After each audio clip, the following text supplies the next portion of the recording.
সুপ্রিয় দর্শক বন্ধুরা আসসালামু আলাইকুম, আশা করছি আপনারা সবাই অনেক বেশি ভালো আছেন। আইটেল আমাদের মাঝে মারাত্মক একটি স্মার্টফোন লঞ্চ করে দিয়েছে, যার মডেলটা হচ্ছে আইটেল A95 5G স্মার্টফোনটা।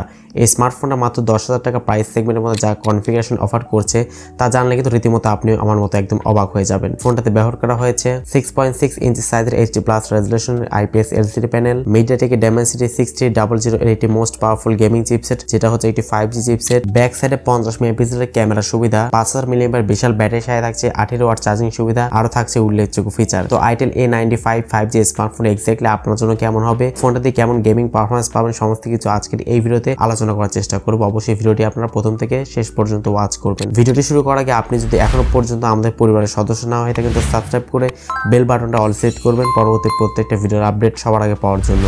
চলুন তাহলে শুরু করে দিই আজকের ভিডিও। দর্শক বন্ধুরা, ফার্স্ট অফ অল স্মার্টফোনটার ডিজাইন এবং লুকস এর কথা বলতে গেলে ব্যাক সাইডে কিন্তু তিনটা ক্যামেরার মতো মনে হচ্ছে, বাট ব্যাক সাইডে কিন্তু দুইটা ক্যামেরা ইউজ করা হয়েছে এবং ফ্রন্টে কিন্তু ওয়াটার ড্রপ নচ যুক্ত ক্যামেরা ইউজ করা হয়েছে। যেহেতু এটি বাজেট ক্যাটাগরি স্মার্টফোন, সেক্ষেত্রে কিন্তু এখানে প্লাস্টিক বিল ইউজ করা হয়েছে। ফ্রেমে এবং ব্যাক সাইডে কিন্তু প্লাস্টিক ইউজ করা হয়েছে। পোর্টস এবং বাটনের কথা বলতে গেলে ডান সাইডে থাকছে ভলিউম আপ ডাউন বাটন এবং পাওয়ার বাটন। পাওয়ার বাটনে কিন্তু ফিঙ্গারপ্রিন্ট স্ক্যানার সুবিধা থাকছে এবং নিচে থাকছে type C port, microphone, 3.5mm headphone jack এবং 3D স্পিকার। মানে উপরে একদম ফ্ল্যাট থাকছে, কোনো প্রকার সেকেন্ডারি নয়েজ ক্যান্সেলেশন মাইক্রোফোন বা সেকেন্ডারি স্পিকারও কিন্তু থাকছে না। ডিসপ্লে সেকশনে বলতে গেলে 6.6 ইঞ্চি সাইজের HD+ রেজোলিউশনের IPS LCD প্যানেল পেয়ে যাচ্ছেন এবং এই ডিসপ্লেতে আপনারা রেগুলার রিফ্রেশ রেট 90 Hz এর রিফ্রেশ রেটও কিন্তু পেয়ে যাচ্ছেন। প্রোটেকশন হিসেবে থাকছে পান্ডা গ্লাসের সুবিধা। তো যেহেতু এখানে HD+ থাকছে, ফুল HD+ থাকছে না, তো সেক্ষেত্রে কিন্তু ইউটিউব কন্টেন্ট ওয়াচিং এর ক্ষেত্রে খুব একটা বেশি আসলে শার্পনেসের ঘাটতি ফিল না করতে পারলেও কিন্তু আউটডোর ডিরেক্ট সানলাইটে ফোনটি ইউজ করার সময় প্রচুর পরিমাণে কিন্তু ঘাটতি আপনি ফিল করবেন শার্পনেস এবং ব্রাইটনেসের। মোবাইল ফোনটা অপারেটিং সিস্টেম হিসেবে থাকছে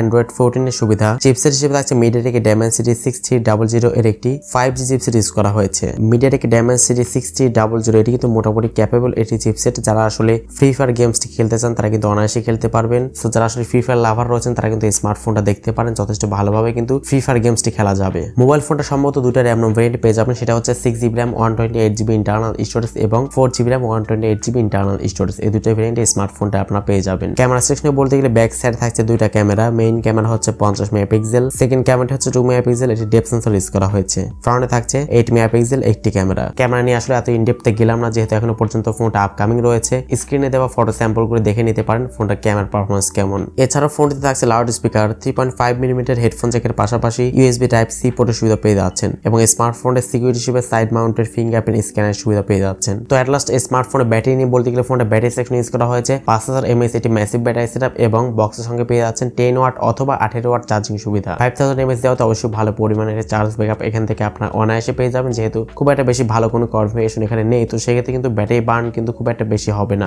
ভালো পরিমাণের চার্জ ব্যাকআপ এখান থেকে অনায়াসে পেয়ে যাবেন আপনারা। আর এই ফোনটি মূলত আসলে কারা কিনবেন, যারা আসলে একটি ভালো ফোনের পাশাপাশি সেকেন্ডারি আরো একটি ডিভাইস হিসেবে একটি ফোন কিনতে চান তারা এই স্মার্টফোনটা নিতে পারেন। আর যারা টুকটাক নেট ব্রাউজিং করবেন, ইউটিউব ফেসবুক চালাবেন, তারা কিন্তু এই স্মার্টফোনটা দেখতে পারেন। টুকটাক ফ্রি ফায়ারও কিন্তু খেলতে পারবেন এই স্মার্টফোনটা থেকে। বাট যারা আসলে প্রো লেভেলের গেমার রয়েছেন, খুব বেশি পরিমাণে গেমিং করেন, তারা কিন্তু এই স্মার্টফোন থেকে অনেক বেশি দূরে থাকবেন। এই স্মার্টফোন কিন্তু ইন্ডিয়াতে লঞ্চ করা হয়েছে 10,000 টাকা রেঞ্জের আশেপাশে। এটা কিন্তু বাংলা টাকায় কনভার্ট করলে 14-15 হাজার টাকার আশেপাশে কিন্তু এই স্মার্টফোনটা বাংলাদেশে লঞ্চ করা হবে। সেই প্রাইস সেগমেন্টের ফোনটা আপনার কাছে কেমন লাগলো অবশ্যই কমেন্ট সেকশনে আপনার মূল্যবান মতামত জানাতে একদমই ভুলবেন না। সো আজকের মতো এই পর্যন্তই। আল্লাহ হাফেজ, আসসালামু আলাইকুম ওয়া রাহমাতুল্লাহ।